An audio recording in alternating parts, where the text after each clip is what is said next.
ঈদ উপলক্ষে ৩ এপ্রিল নির্বাহী আদেশে আরও একদিন ছুটি ঘোষণা করার প্রস্তাব উঠতে পারে আজ উপদেষ্টা পরিষদের বৈঠকে।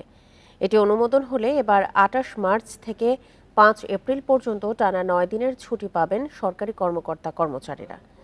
চাঁদ দেখা সাপেক্ষে ৩১শে মার্চ পবিত্র ঈদ উল ফিতর হতে পারে। সম্ভাব্য এই তারিখ ধরে আগেই ৫ দিনের ছুটি নির্ধারণ করেছে জনপ্রশাসন মন্ত্রণালয়। এই ঈদে জামা জুতো অ্যাক্সেসরিজের ডিসকাউন্ট। কাগজপত্রে ২৯শে মার্চ শুরু হচ্ছে ঈদের ছুটি, কিন্তু ২৮শে মার্চ সাপ্তাহিক ছুটির দিন শুক্রবার। একই সঙ্গে এই দিন পবিত্র শবে কদরের ছুটিও। ফলে বাস্তবে ছুটি শুরু হচ্ছে ২৮শে মার্চ থেকে। আগের ঘোষণা অনুযায়ী ছুটি শেষে অফিস খোলার কথা ছিল ৩ এপ্রিল বৃহস্পতিবার।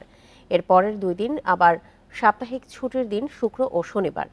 এখন ৩ এপ্রিলও নির্বাহী আদেশে ছুটি হলে ২৮ মার্চ থেকে ৫ এপ্রিল পর্যন্ত টানা ৯ দিন ছুটি পাবেন সরকারি কর্মকর্তা-কর্মচারীরা।